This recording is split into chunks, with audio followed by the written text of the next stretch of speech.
They're often called entitled, lazy, distracted, the generation that wants participation, trophies, and avocado toast. But if you actually look closer at Gen Y, you'll find something different. You'll find people who were promised one world and handed another. People who adapted in ways that often go unnoticed.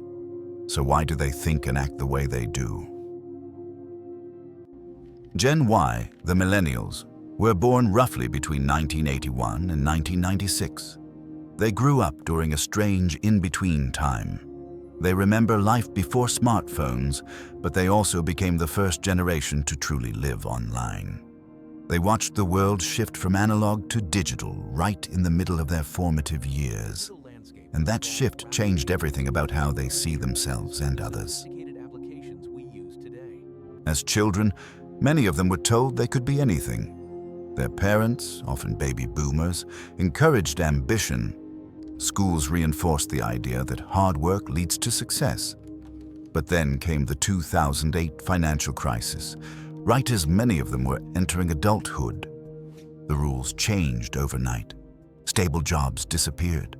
Housing became unaffordable. Student debt piled up. The future they had been trained for no longer existed in the same way. This created a unique psychological tension.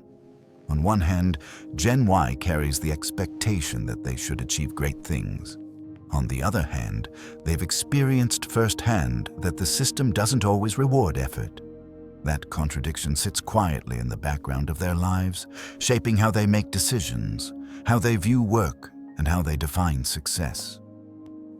Social media made things more complicated. Gen Y didn't just grow up with the internet. They grew up performing on it. They learned to curate their lives for an audience.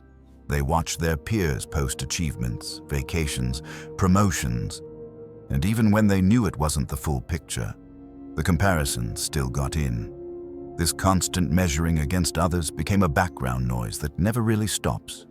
It's not vanity, it's conditioning. Many in this generation developed a fear of falling behind. Not just professionally, but personally.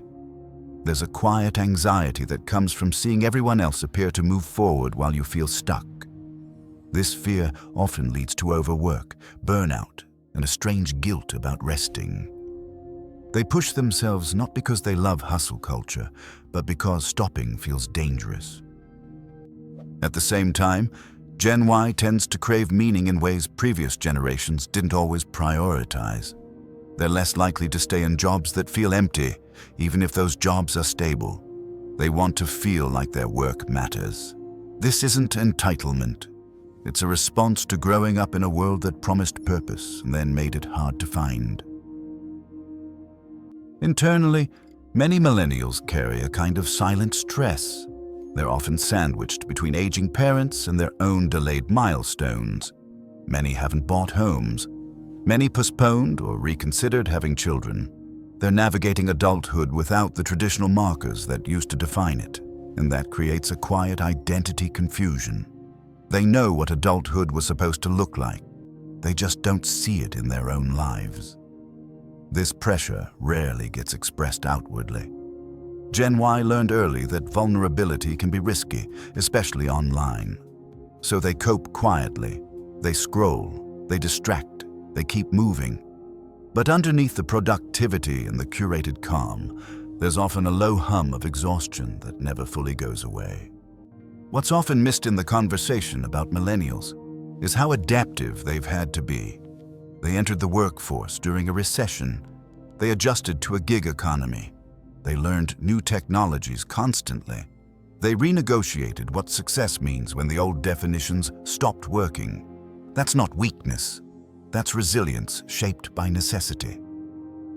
Gen Y isn't broken. They're not lazy. They're not entitled.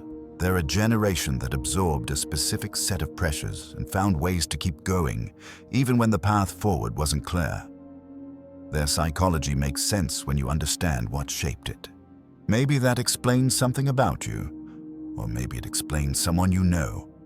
Either way, it's worth understanding before judging.